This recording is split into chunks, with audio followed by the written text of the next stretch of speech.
जय भीम मित्रांनो, आता आजचा आंदोलनाचा 9वा दिवस आहे। शिरूर या ठिकाणाहून आम्ही निघालो होतो। मध्येच रांजणगाव या ठिकाणी या परिसरामध्ये एक समाजकंटक होता। ते रिक्षामध्ये त्याचा रिक्षा होता, त्याच्या रिक्षाच्या काचा फुटलेल्या होत्या। तो जसं रांजणगाव लागलेले तेव्हापासून तो पाठलाग करतोय। रांजणगावच्या पुढे आल्यानंतर त्यानं जे आम्ही लावलेला आयशर आहे त्या आयशरचे जे ड्रायव्हर आहेत त्यांना दांडे दाखवले आणि त्याला शिवीगाळ केली आणि हटकून गाडीचा कट मारणे, पुढे येणं, गाडी अडवणं, पुढे जाणं, ब्रेक मारणं, गाडीच्या पुढे जाऊन ब्रेक मारणं, अशा पद्धतीनं त्यांनी पहिले त्रास दिला। त्यानंतर मग पुन्हा गाडी डायरेक्ट अडवली, खाली उतरले, 2 दांडे काढले, ड्रायव्हरला धमकी दिली की तुम्ही पुढे कसं काय जाताय।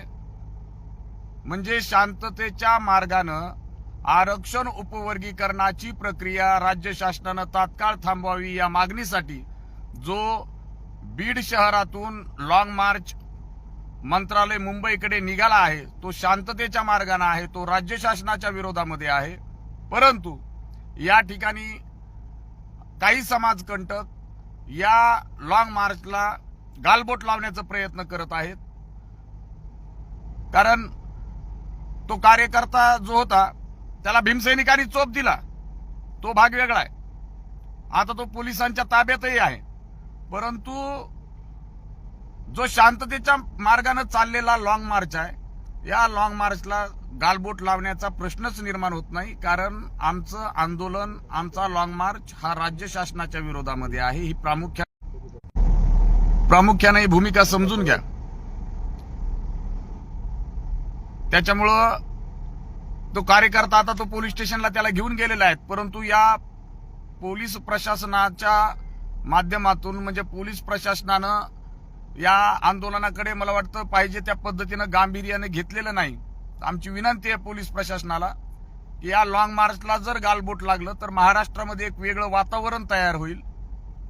त्याच्यामुळे आमची तुम्हाला हात जोडून कळकळीची विनंती आहे की तुमचं पोलीस प्रशासनाचा बंदोबस्त या ठिकाणी असणं खूप गरजेचं आहे। त्याच्यामुळं आमची विनंती आहे की आता पुणे जिल्ह्यामध्ये आहोत, पुणे जिल्हा पोलीस प्रशासनानं, ग्रामीण पोलीस प्रशासनानं याच्यामध्ये आम्हाला सहकार्य करावं आणि आंदोलनाला, लॉंग मार्चला कुठेही गालबोट लागणार नाही याची त्यांनी दखल घ्यावी, एवढं बोलतो, थांबतो। जय भीम, प्रबुद्ध भारत।